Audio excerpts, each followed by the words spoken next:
Finally हम कैंची धाम का दर्शन कर चुके हैं और अब हम यहाँ से निकलेंगे भूमियाधार के लिए, जहाँ पे बाबा नीम करोली का आश्रम है और वहाँ पे भी जाना चाहिए, बैठना चाहिए, समय बिताना चाहिए, ऐसा हम लोगों को पता चला है।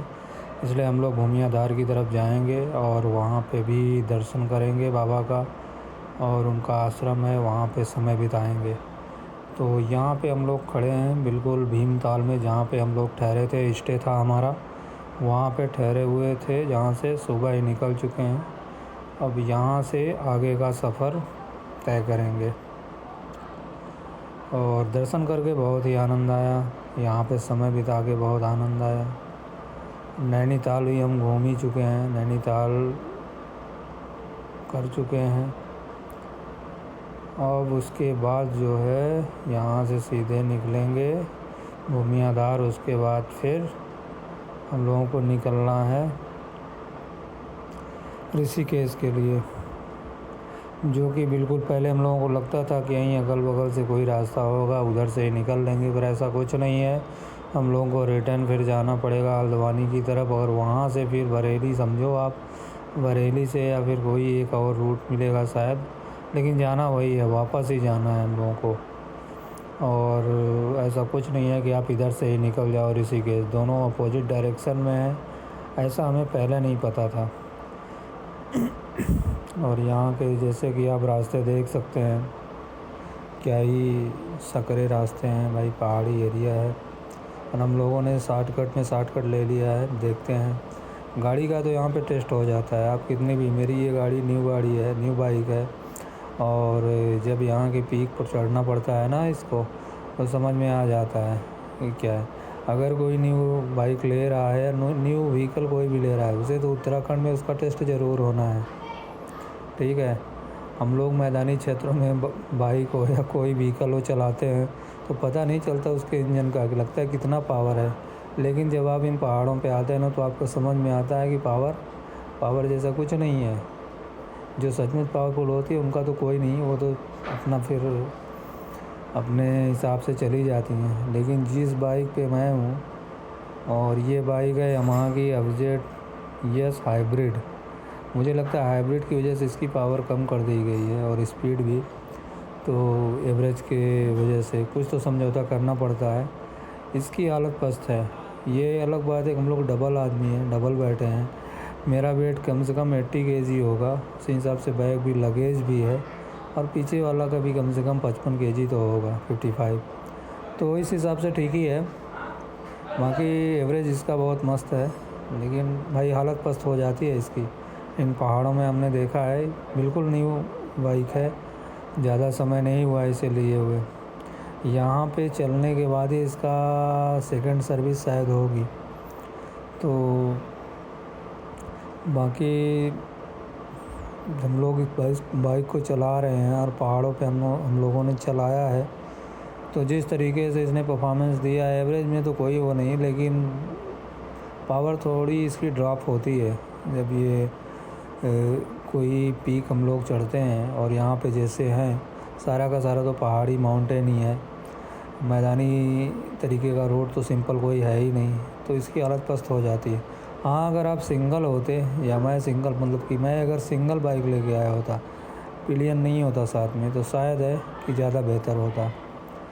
पिलियन के साथ तो ये मैं नहीं कहूँगा पहाड़ों में इसका कुछ होने वाला है, आपको पावर कम दिखेगी, लोग आपसे आगे निकल जाएंगे और आप बस शोर करेगी, आवाज़ करती है, और कुछ ज़्यादा दिखता नहीं। कम से कम 350 cc या 300 cc की बाइक हो, या 250 हो जिसमें पावर हो, और उससे ऊपर की हो तो क्या ही बात है, तब तो फिर मस्ती है। बाकी क्या नज़ारा है, खूबसूरत है, पहाड़ों पे रोड भी बहुत सुंदर है, लेकिन पहाड़ों पे चलने के अपने नियम हैं, आप अपनी लेन नहीं छोड़ सकते, और छोड़ेंगे तो फिर भुगतना आपको पड़ेगा, क्योंकि यहाँ के जो लोग होते हैं वो तो प्रो ड्राइवर होते हैं यहाँ के लिए, उनकी ड्राइविंग स्किल तो बिल्कुल शुरू से ही टेस्ट होती है। लेकिन हम जैसे लोग जब बाहर से आते हैं, तो अपने क्षेत्र में तो हम लोग अपने आप को एक्सपर्ट ही समझते हैं, लेकिन जब इन माउंटेन पे आते हैं तो पता चलता है कि स्किल क्या होती है, नियम क्या होते हैं। ओवरटेक आप ऐसे नहीं कर सकते हो जैसा अपने एरिए में किया जाता है। बाकी मस्त है, हर किसी को घूमने के लिए निकलना चाहिए अगर बजट अलाउ करे तो। और बाइक के अपने मज़े हैं, फोर व्हीलर के अपने मज़े हैं, हर चीज़ का अपना मज़ा है। मुझे लगता है मेरे कैमरे की क्वालिटी शायद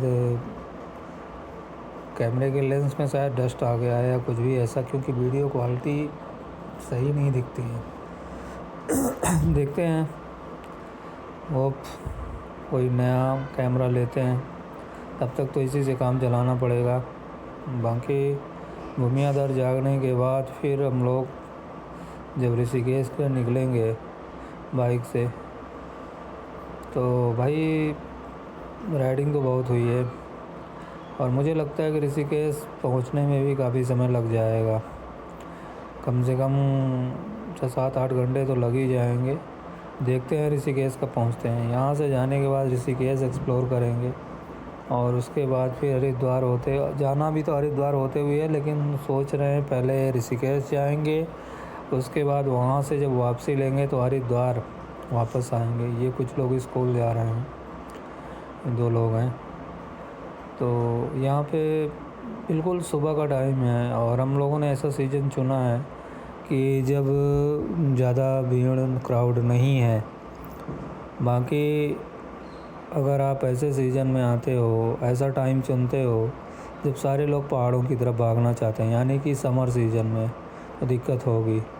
हमने ना समर चुना और ना विंटर चुना, एकदम मिड में चुना, यानी कि फरवरी का महीना स्टार्टिंग का। तो इस मंथ में ये मिला देखने को, यानी कि रोड खाली है, सब कुछ खाली है, उतना भीड़ नहीं है और कुछ भी। तो मेरे हिसाब से ये मंथ तो बहुत ही परफेक्ट था हम लोगों के लिए, परफेक्ट है और बहुत ही अच्छा था। सब कुछ जहाँ भी गए उतना भीड़ रोड पे नहीं दिखी, माउंटेन पे जाम नहीं लगा कहीं भी, बिल्कुल आराम से निकल गए। जैसा कि आप लोग देख भी पा रहे होंगे कि कहाँ दिख रही है क्राउड, कुछ नहीं है। यही आप जब सारे लोग पहाड़ों की तरफ आना चाहते हैं तब अगर आप आओगे तो शायद इतना सुकून यहाँ पे नहीं पाओगे। यहाँ पे शायद जाम लगे होंगे और दिक्कतें होंगी। तो ये चीज़ है और हमें वो चीज़ नहीं चाहिए था, हमें यही चाहिए था कि सुकून मिले। जो चीज़ एक्सप्लोर करने जा रहे हैं, जो महसूस करने जा रहे हैं, वो मिलना चाहिए, दिखना चाहिए। वो चीज़ है यहाँ पे, ठीक है, दिख रहा है। तो भेड़ चाल नहीं चलना चाहिए। लोग अगर समर में भागे आते हैं तो आपको ज़रूरत नहीं है समर में भागने की। आप अगर आप सचमुच एक्सप्लोर करना चाहते हैं तो थोड़ा सा इधर उधर करके आ सकते हैं सीज़न में, ठीक है, मैनेज हो जाता है। हाँ, थोड़ा सा हमें ये हुआ है कि हमने लगेज एक्स्ट्रा कैरी करना पड़ा है, जैसे कि विंटर जैकेट वगैरह हो गए, कुछ कपड़े हो गए, घर शॉल कम्बल, ये सब हुआ है। अदरवाइज जिसकी से लगेज बढ़ गया है, थोड़ा दिक्कत भी हुई है, बाइक भी ऐसी है, लेकिन बाकी सब कुछ सही है। और माउंटेन राइडिंग का एक अलग ही एक्सपीरियंस है, मज़ा है। बारिश में शायद उतना नहीं जमता होगा, रिस्क रहता होगा इन पहाड़ों पे, मुझे लगता है। बाकी इस महीने में तो कोई नहीं, बढ़िया है, टकाटक है। तो देखते हैं। यहाँ का एक्सपीरियंस तो बेहतरीन था, सब कुछ बेहतरीन था। अब फाइनली भूमियाधार पहुँचने के बाद, वहाँ दर्शन करने के बाद bye bye Nainital, bye bye Bhimtal, bye bye Kainchi Dham बोलना पड़ेगा। और देखते हैं फिर कभी नेक्स्ट टाइम ज़रूर आएंगे अगर जीवन बना रहता है तो। और फिर उसके बाद शायद ऋषिकेश वेलकम करेगा हम लोगों का। वहाँ पहुँच के देखा जाएगा कैसा एक्सपीरियंस है हम लोगों का रहता है ऋषिकेश में। पर मैं हमेशा से ऋषिकेश ज़रूर जाना चाहता था। ऋषिकेश पता नहीं क्यों मुझे ज़्यादा अट्रैक्ट करता है और देखते हैं वहाँ का एक्सपीरियंस क्या रहता है। फाइनली पहुँचने ही वाले हैं हम लोग भूमियाधार, जहाँ पे पहुँच के करेंगे थोड़ा सा एक्सप्लोर, वहाँ पे भी रुकेंगे, समय बिताएंगे। और कहीं अगर थोड़ा सा कुछ मिलता है रुकने का तो स्टे थोड़ा ठहर के थोड़ा वीडियो शूट कर लेते हैं, फुटेज वगैरह। बाकी तो पूरा खूबसूरत स्थान है, अगर अभी आप शूट करो तो पूरा ही शूट करो, कुछ मिस करने का मन नहीं करता। लेकिन स्टोरेज की प्रॉब्लम होती है, बैटरी भी एक लिमिट तक ही चलती है कैमरे की, फिर उसको एक लंबा समय, और हम लोगों को अभी तक कभी कहाँ जाना है, अभी ऋषिकेश जाना है, उससे पहले कहीं चार्ज होना नहीं है इसको, ठीक है। और ऋषिकेश जाने के दौरान खासकर अगर हम लोग नाइट राइड करेंगे तो कैमरा तो ज़रूरी है लगे रहना, क्योंकि कैमरा एक अलग है चीज़ देता है कि आपके साथ अगर कुछ होना है या कुछ गलत हो जाए तो कम से कम कुछ रिकॉर्ड हो जाता है, कुछ ऐसा चीज़ होता है। और कैमरा लगे रहने की वजह से कुछ चीज़ों से आप बच भी जाते हैं। बाकी जो लोग राइड करते हैं उनको पता है कि बहुत सारी चीज़ें जब आप कैमरा लगाए रहते हो तो बहुत सारी चीज़ों से आपकी सुरक्षा हो जाती है। अब ये देखो यहाँ पे अभी खाली पड़ा है, लेकिन क्या खूबसूरत स्थान है, यहाँ पे बैठ के आप नाश्ता कर सकते हो, पहाड़ों का नज़ारा ले सकते हो। लेकिन रुक जाना, ये हमारे मैदानी क्षेत्रों की तरह चीप नहीं होगा, यहाँ पे बहुत ही एक्सपेंसिव है। 5 रुपए की मैगी आप 100 में भी खाओगे, 200 में भी खाओगे, बड़े चाव से खाओगे, जो कि हमने खाया है, ठीक है। और विदाउट एनी कंप्लेन, कोई कंप्लेन नहीं। और तो ऐसा है, लेकिन क्या कर सकते हैं, खूबसूरत स्थान है, आता है आदमी एक्सप्लोर करने के लिए तो कोई एक्सपीरियंस मिस नहीं कर सकता। आपको हर नुक्कड़ पे 10-10 मीटर या कम से कम 50-50 मीटर पे आपको मैगी पॉइंट मिल जाएगा और टी पॉइंट मिल जाएगा, जहाँ पे आप बैठ के चाय नाश्ता कुछ भी कर सकते हो और पहाड़ों का नज़ारा ले सकते हो, ढलते सूरज का, उगते सूरज का, जो भी आप चाहो। और क्या ही बोले, बहुत ही खूबसूरत स्थान है। यहाँ के लोगों से तो मैं मिल नहीं पाया, बस आया क्योंकि टाइम की कमी थी, लेकिन बिल्कुल शायद यहाँ के लोग भी उसी तरीके खूबसूरत होंगे, दिल से भी, हर चीज़ से भी।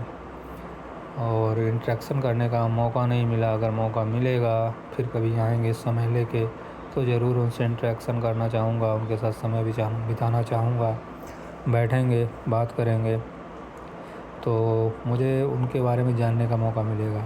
हम लोग सोच रहे हैं यहाँ पे थोड़ी देर रुक जाएं और कुछ शूट वूट कर लें, थोड़ा सा वीडियो वगैरह, क्योंकि खाली स्थान है।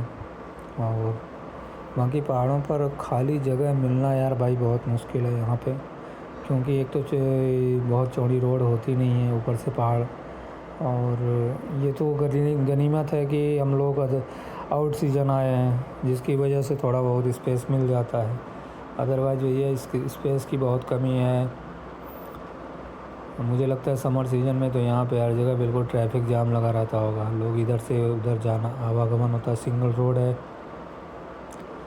और ये जैसा कि आप देख पा रहे हो, मैंने शॉल वगैरह सब बाहर निकाल के रखा है, तो जब ठंडी लगती है रात में तो इसको बस निकाल के ओढ़ लेना होता है। और टंकी की सुरक्षा भी हो जाती है, बैठने का भी हो जाता है, हाफ में बैठ जाते हैं, हाफ टंकी टैंक प्रोटेक्ट हो जाता है, तो इस तरीके से। और पर ये है कि अगर आप जिस तरीके से हम लोगों ने राइड किया है, जिस तरीके से 12-12 घंटे लगातार थोड़ा थोड़ा रेस्ट करके, उस तरीके से जिस तरीके से, तो अगर आप कोई पुरानी गाड़ी लेके आओगे ना तो हाई चांसेस है फंस जाते। लेकिन ये न्यू बाइक है तो इतना तो है इसके साथ कि हम लोग सिर्फ ये सोच के चल रहे थे कि भाई ठीक है पेट्रोल पड़ेगा, बाकी जो है कोई दिक्कत वैसी नहीं आएगी इंजन वगैरह में कि कहीं कुछ खड़ी हो जाए। भैया अगर खड़ी हो जाती है बाइक कहीं पे ना, अगर आप टूर पे निकलो अगर खड़ी हो गई बाइक, तो फिर भाई यहाँ पे कुछ मदद मिलने वाले नहीं है किसी से, कोई नहीं रोकता भाई, कोई मदद नहीं करता किसी भी तरीके की। जब आप सफ़र पे निकले हो तो आप ही को देखना रहता है कि आप क्या कर रहे हो, इसीलिए सब कुछ ठोक बजा के अच्छे से सर्विस करके निकलना चाहिए। मेरे पास हिमालयन है, लेकिन सिर्फ एक वजह से मैं लेके नहीं आया, आप रीज़न समझ सकते हो। एक तो उसका एवरेज, दूसरा उसका इंश्योरेंस नहीं था, और कम से कम 5,000 का मैं इंश्योरेंस करा था, बाकी सर्विस वगैरह उसकी एकदम सब कुछ हो रखी थी, सब कुछ था। लेकिन वही था उसका फिर इंश्योरेंस कराओ 5,000, मैंने सोचा जो 5,000 उसमें डालेंगे एक्स्ट्रा उसका 25-26 से ज़्यादा एवरेज नहीं है, तो उससे अच्छा है कि इसको लेके चलते हैं।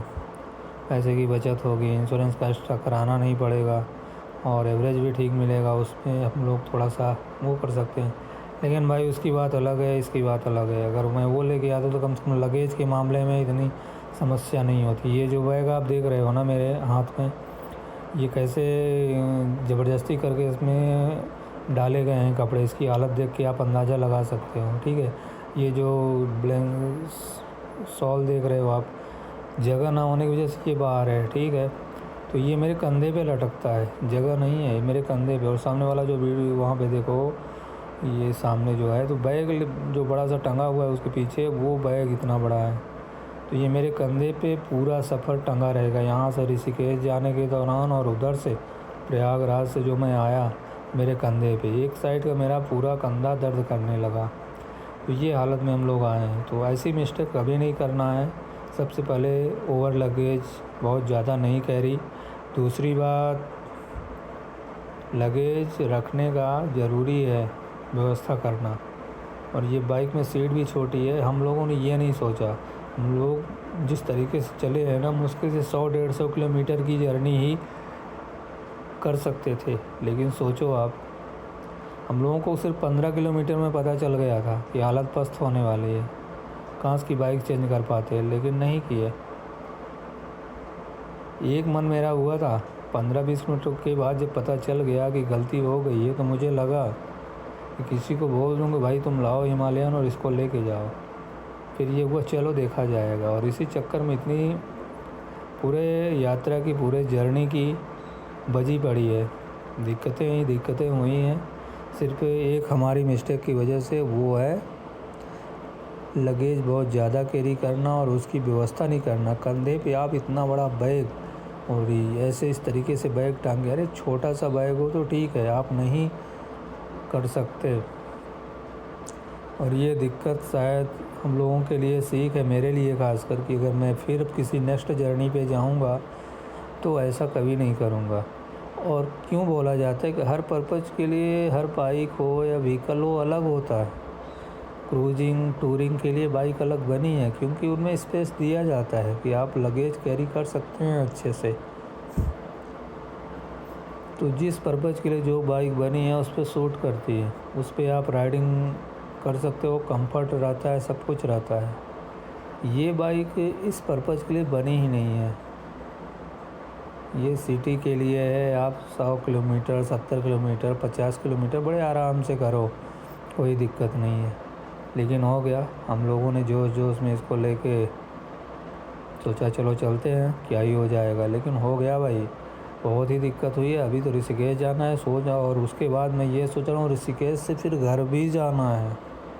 भैया आने को तो आ गए, जाने में सारा गर्म होने में, आने में एक उमंग थी, एम रहता है, एक उद्देश्य रहता है कि पहुंचना है, वहाँ पे पहुंचना है। वो दिक्कत तो होती है वापसी में, क्योंकि बस अब घर ही जाना है। फिर वो अंदर चलता है ना, बस पहुंच जाएं किसी तरीके से, वो चीज़ फीलिंग अभी से ही आ रही है। क्योंकि अभी तो ऋषिकेश जाना है, फिर वहाँ से वो, तो नेक्स्ट टाइम कभी ऐसी मिस्टेक नहीं करेंगे।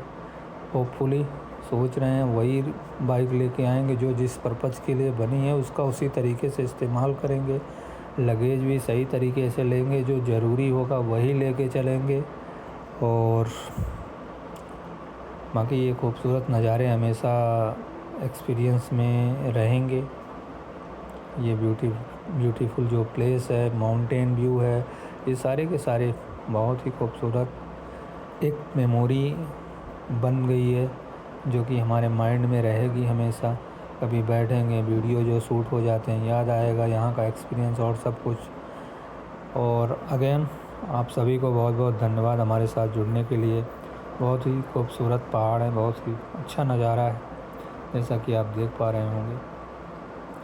मिलते हैं नेक्स्ट वीडियो में ऋषिकेश यात्रा के दौरान, और फिर ऋषिकेश से आगे, ऋषिकेश में देखते हैं क्या क्या एक्सप्लोर करते हैं, फिर उसके आगे चलते हैं। Thank you. चैनल को ज़रूर सब्सक्राइब करिए भैया, वीडियो को भी शेयर कर दीजिएगा।